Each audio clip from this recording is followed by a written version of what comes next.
두려움은 누구나 가질 수 있는 일반적인 감정입니다. 그런데 문제는 그 두려운 감정 때문에 우리가 해서는 안 될 일을 해서는 안 된다는 거죠. 다시 말하면 두려움 때문에 죄 짓고 살아서는 안 된다는 거예요. 왜냐하면 두려움 때문에 짓는 그 죄 때문에 우리는 불행한 결과를 가져올 수 있기 때문입니다. 시편 53편 5절 말씀에 보면 그들이 두려움이 없는 곳에서 크게 두려워하였나니라는 구절이 나옵니다.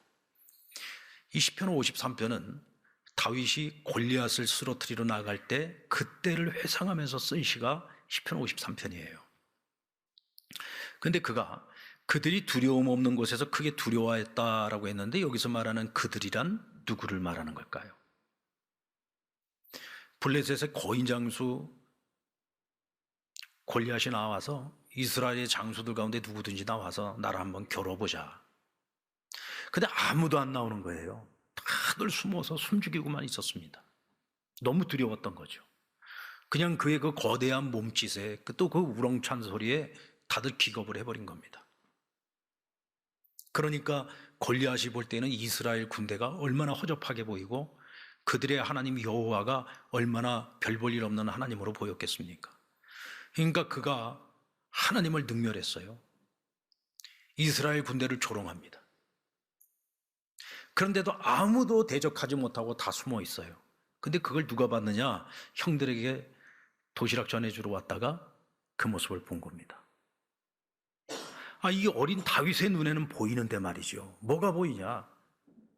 만군의 하나님 여호와, 전능하신 하나님이 지금 이스라엘의 진영 가운데 함께하고 계시고 이스라엘의 군대와 함께하고 계신 것을 다윗의 눈에는 보이는데 이스라엘 군대 어느 누구 하나도 자기들과 함께하고 계시는 하나님을 보지 못하는 거예요. 그러니까 다윗의 눈에는 어떻게 보였느냐? 지금 이스라엘 진영은 두려움이 없는 곳이어야 되는 거예요. 왜? 전능하신 하나님이 함께하고 계시니까. 두려움이 없는 곳이어야 하는데 지금 이곳에 두려움이 가득하다는 것을 오늘 표현하고 있는 겁니다. 여러분, 우리 믿는 자의 삶이라는 것이 그렇지 않습니까? 우리 그리스도인의 삶, 하나님의 자녀들이 살아가는 삶은 우리가 어느 곳에 있든지 우리가 어떤 일을 하고 있든지 우리는 늘 하나님이 함께 하시는 사람들이죠. 늘 하나님과 동행하는 삶을 살아가고 하나님의 보살핌과 인도하심 속에서 살아가고 있는데 우리가 두려워하고 있다면 그 모습이 딱 이 모습인 거죠. 두려움이 없는 곳에서 두려워하고 있는 자들. 혹시 저와 여러분의 모습이 그런 모습은 아닐까 생각해 봐야 합니다. 가데스바네아에서 12명의 정탐꾼 가운데 여호수아와 갈렙 두 사람을 제외하고 나머지 10사람은 가나안 땅 가서 정탐하고 돌아올 때 큰 두려움을 가지고 돌아왔습니다. 그들이 가지고 온 그 두려운 마음 때문에 그들은 해서는 안 될 짓을 했어요. 어떤 일을 했습니까? 부정적인 보고를 했죠. 우리 이제 다 죽게 생겼다. 우린 저들 앞에서 메뚜기와 같다. 우리가 무엇을 할 수 있냐? 우리를 여기서 다 죽게 하려고 하나님 우리를 여기까지 인도하셨냐? 그리고는 불신앙적인 보고를 막 쏟아냈습니다. 그 결과가 어떻게 됐죠? 여호수아와 갈렙 두 사람을 제외하고는 가나안 땅을 바로 눈앞에 두고서도 그 땅을 못 들어가고 다 돌아서서 다시 광야에서 40년 동안 유리방황하다가 두 사람 제외하고 한 사람도 그 가나안 땅을 못 들어가지 않았습니까? 두려움이 가지고 온 최악의 결과가 바로 이 사건입니다. 자, 사무엘상 13장부터 15장까지가 어떤 내용이냐면 이스라엘의 초대 왕이었던 사울 왕이 이와 똑같은 범죄를 저지른 사건을 기록하고 있습니다. 사울이 이스라엘 왕이 되고 제2년째를 맞이하는 해에 블레셋의 군대가 이스라엘을 쳐들어왔어요. 믹마스라고 하는 곳에 그들이 모였는데 그들의 숫자가 얼마나 많은지 마치 바닷가의 모래알처럼 많다 그랬습니다. 길갈에서 사울과 이스라엘 백성들이 함께 모여가지고 그 믹마스에 모여있는 블레셋 사람들을 바라보고 간담이 선을 했습니다. 야, 우리가 저들이 대적이 될 수 있을까? 두려운 마음이 밀려오기 시작했습니다. 그러면서 이스라엘 백성들 중에 많은 무리들이 틈만 나면 진영을 떠나서 먼 곳으로 달아났다 그랬어요. 싸울 생각을 아예 못한 겁니다. 그러니까 사울의 입장에서 보면은 이젠 방법은 하나밖에 없는 거예요. 제사장을 불러다가 하나님께 제사를 드리고 하나님의 도우심을 받아야 되는 거죠. 그래서 사무엘 선지자를 부르는데 사무엘 선지자가 오겠다고 해놓고서는 이래가 지났는데도 도착을 안 한 겁니다. 그러니까 이제 이 사울의 마음이 더 두려운 거예요. 막 백성들은 요동하고 자꾸 도망을 치고 있죠. 이러다가는 전쟁을 시작하기도 전에 이거는 다 망하게 생긴 거예요. 게다가 사무엘은 온다고 해놓고서는 이래가 지내도록 오지를 않아요. 얼마나 답답하고 두렵고 떨렸겠습니까? 그러다 결국은 그가 어떤 일을 저질렀느냐면 사무엘 제사장이 오기 전에 자기가 제사장이 돼가지고 하나님 앞에 제사를 드려버린 거예요. 어쨌든 사무엘이 제사장이고 제사장 사무엘이 오겠다고 했으면 이래가 아니라 2주가 지나고 한 달이 지나더라도 기다려야 되는 것이 마땅한 일인데 그가 직무유기를 직권남용을 해버린 거예요. 직권남용. 해서는 안 될 일을 한 거죠. 그러니까 사무엘이 와서 보고는 너무 황당했던 겁니다. 이건 뭐지? 아무리 왕이라고 할지라도 하나님의 법도는 제사장만이 제사를 집례할 수 있는 것인데 왕이라고 자기가 그냥 자기 직권을 가지고 해버린 거예요. 이 일을 가지고 사무엘이 그를 얼마나 책망했습니까? 왕이시여, 당신이 하나님의 명령과 법도를 지켰더라면 당신의 날과 당신의 이 왕국이 영원했을 것입니다. 근데 오늘 당신이 하나님 앞에 불순종하고 하나님의 명령을 어김으로 당신의 날이 길지 않을 것입니다. 그리고 하나님께서 당신을 대신할 새로운 지도자를 세우실 것입니다. 사울로 이 개인적으로 사울로 본다고 한다면 사울이 이 두려움 때문에 가지고 올 수 있는 최악의 결과를 가지고 온 사건이 바로 이 사건입니다. 자, 근데 이걸로 끝나는 게 아니에요. 나중에 아말렉과 전쟁을 치를 때에 하나님께서 이 아말렉 사람들을 칠 때에 너희가 이기더라도 그곳에 있는 모든 남녀노소 할 것 없이 그곳에 있는 사람들은 다 죽여야 된다. 그리고 너희가 승리를 하고 난 후에 전리품 가운데 단 하나도 그것이 짐승이 되었든 어떤 재물이 되었든 어떤 것 하나도 너희를 위해서 취하지 말고 다 불태워버리도록 했습니다. 근데 사울이 어떻게 했죠? 자기를 위하여 사람들도 남겨둬서 자기 종으로 삼고 그리고 눈에 보기에 좋은 것들을 자기를 위해서 취했습니다. 이 일을 가지고 하나님께서 진노하시면서 사무엘을 통해서 그에게 징계하실 때 그가 뭐라고 대답을 했습니까? 사무엘상 15장 24절, 오늘 우리가 함께 읽은 본문이 바로 그 본문입니다. 같이 한번 읽어볼까요? 시작. 사울이 사무엘에게 이르되 내가 범죄하였나니 내가 여호와의 명령과 당신의 말씀을 어긴 것은 내가 백성을 두려워하여 그들의 말을 청종하였음이라. 내가 하나님의 명령을 어기고 불순종한 이유는 누구를 두려워했기 때문이라고요? 백성들을 두려워했대요. 내가 백성들을 두려워하여 백성들의 말을 청종하였나이다. 누구를 핑계댔어요? 백성들. 어쩌면 당시 사울의 입장에서 본다고 하면 그가 이런 큰 두려움을 가질 만한 이유는 충분하기는 합니다. 왜 그러냐면 지난번 블레셋과의 전투도 그랬고 아말렉과의 전투도 역시 마찬가지죠. 만만한 상대들이 아니었습니다. 강력한 상대들이었죠. 그런데 백성들은 그들을 보고 두려움에 떱니다. 심지어는 도망치기까지 합니다. 그리고 오늘 아말렉과의 전쟁에서는 큰 승리를 거두었는데 그들이 가져갈 게 아무것도 없는 거예요. 왜? 하나님께서 어느 것도 너희를 위하여 취하지 말라고 했습니다. 백성들이 얼마나 불만이 많았겠습니까? 아니 우리가 피 흘리고 싸웠는데, 우리가 죽음을 무릅쓰고 싸워서 이겼는데 왜 아무것도 가져갈 것이 없어? 이렇게 눈에 보기에 좋은 것들이 많이 있는데 왜 그걸 아무것도 취하지 못하게 하는 거야? 그러면서 사울에 대한 오해도 많이 생겼을 것이고요, 왕에 대한 불만, 하나님께 대한 불만, 이런 것들이 거의 폭발이 일보 직전일 수도 있었겠죠. 그런 민심의 동요가 아직까지 왕권이 완전히 장악되지 않은 상태에 있었던 사울의 입장에서 보면 굉장히 두려운 마음을 가질 만도 한 것입니다. 그러나 백성을 두려워해서 이와 같은 죄를 저질렀다는 것은 그저 한낱 핑곗거리에 불과한 거죠.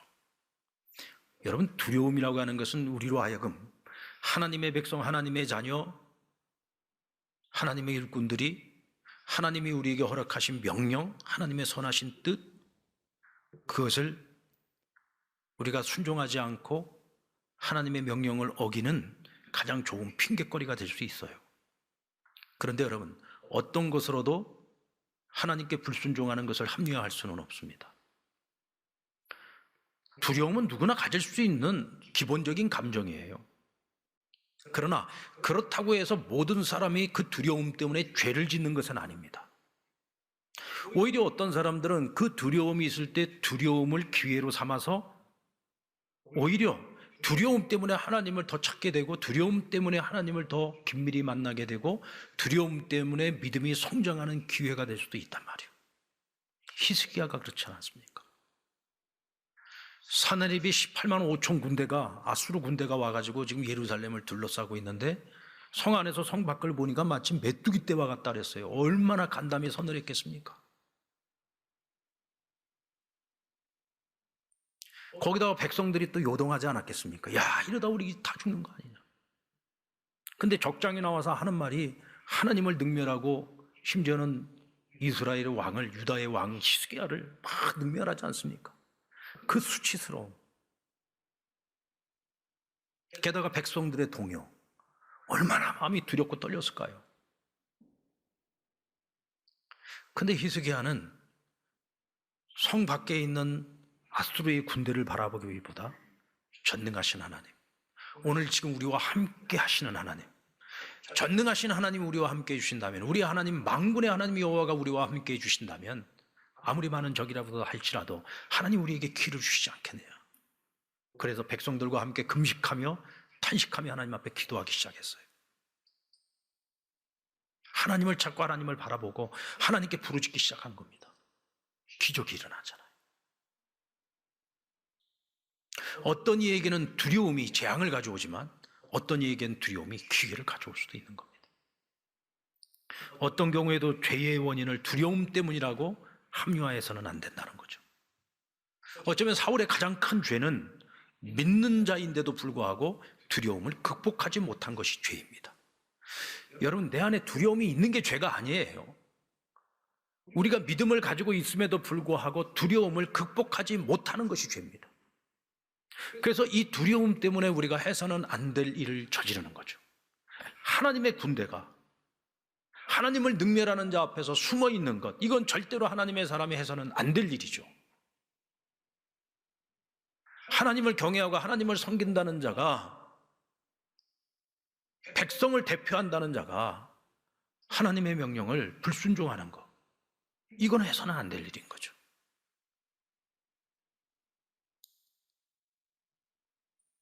그러면 왜 우리가 두려움을 극복하지 못하는 걸까? 여러분, 이유는 너무나 분명합니다. 평상시에 우리가 하나님을 가까이 하지 않기 때문에 그렇습니다. 평상시에 하나님을 가까이 하지 않고 하나님 앞에서 살아가지 않으면 우리는 어떤 위기가 찾아오고 두려움이 밀려왔을 때 하나님을 찾지 못합니다.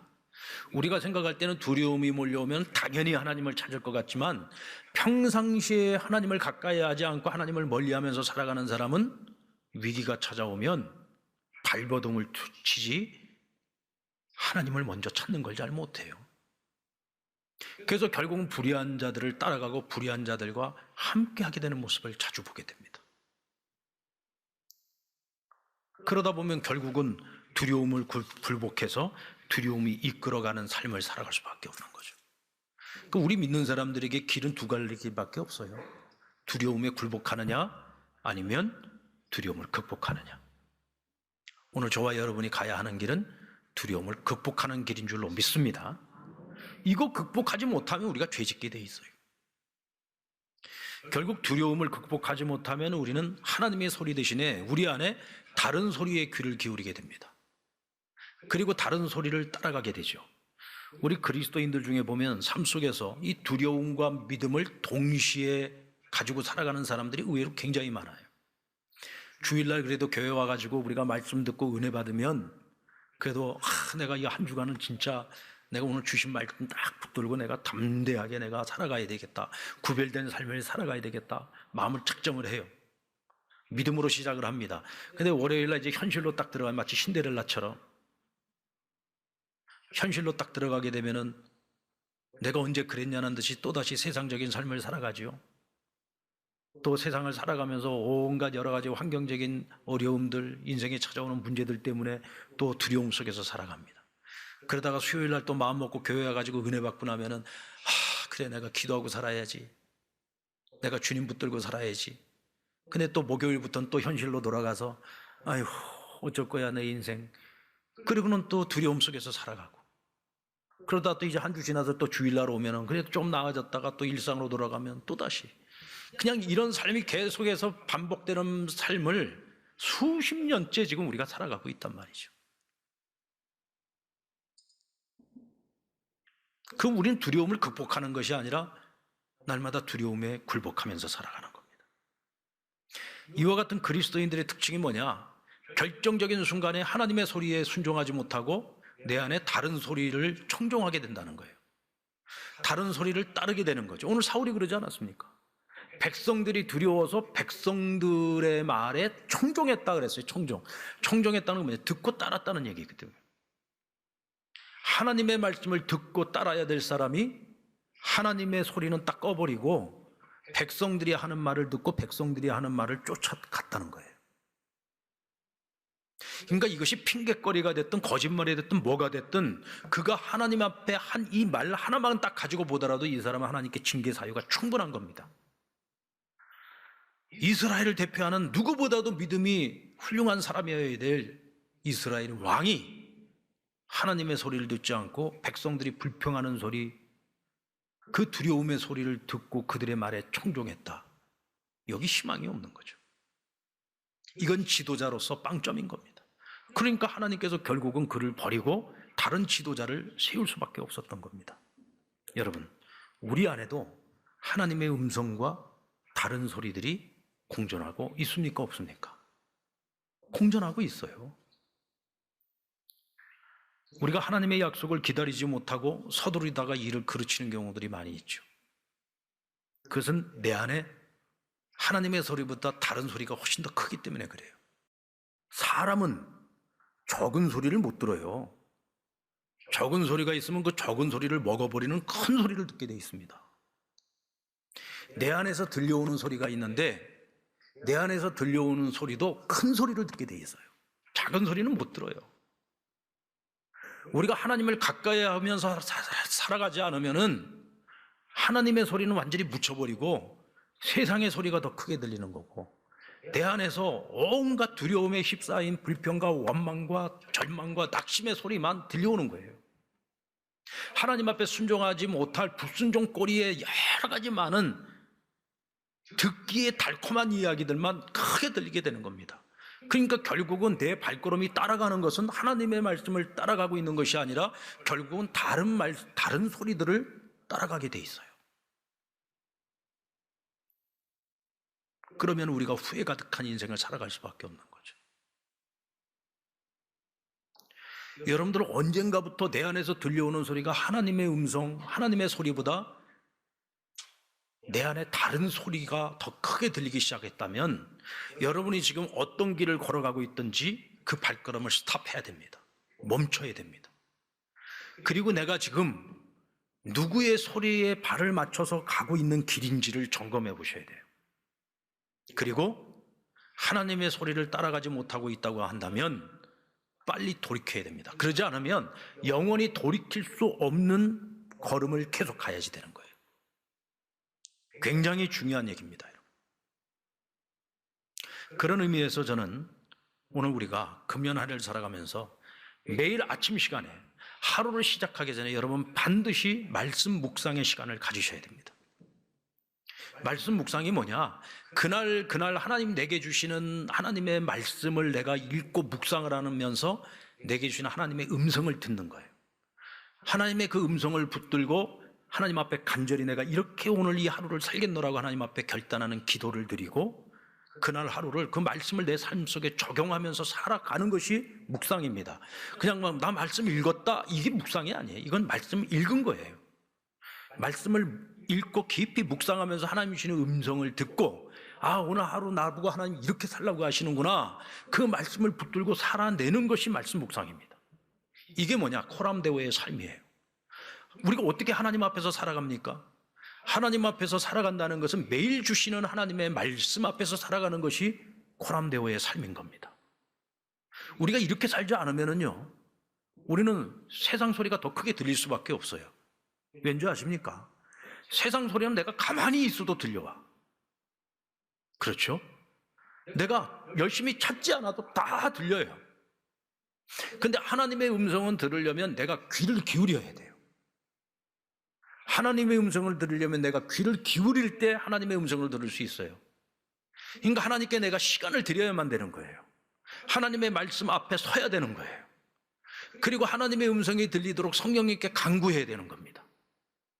그래서 주시는 음성이 있으면 그건 나로 하여금 오늘 이 하루를 이렇게 살라고 하나님 내가 주신 말씀이니까 이건 무조건 내가 그 말씀을 붙들고 살아가야 되는 것입니다. 이런 사람들은요, 세상에 어떤 소리가 들려와도 다 걸러집니다. 내 안에서 어떤 소리가 들려와도 그걸 탁 꺼버릴 수 있어요. 오프시켜버릴 수 있습니다. 그리고 하나님의 소리만 온으로 키워놓는 거예요. 그러니까 그 소리를 듣고서 살아가니까 우리의 인생이 하나님과 동행하는 삶이 될 수 있는 것이고, 형통한 인생을 살아갈 수 있는 것이고, 복된 삶을 살아갈 수 있는 것이죠. 그리고 하나님 앞에서 우리가 다짐한 것이 있습니까? 내일로 미루지 마세요. 바로 즉시 시작하셔야 됩니다. 즉시 시작하지 않으면 내 안에 두려움을 키우게 됩니다. 그래서 두려움으로 가득한 인생을 살아갈 수밖에 없어요. 여러분들, 금년 한 해를 시작하면서 여러분들 하나님께 어떤 약속을 했습니까? 하나님, 내가 무슨 일이 있어도 예배 생활 잘하겠습니다. 내가 무슨 일이 있어도 말씀 묵상 생활 잘하겠습니다. 내가 무슨 일이 있어도 내가 하루에 1시간 정도는 꼭 기도하겠습니다. 제가 중보 기도자로 금년 한 해를 한번 살아보겠습니다.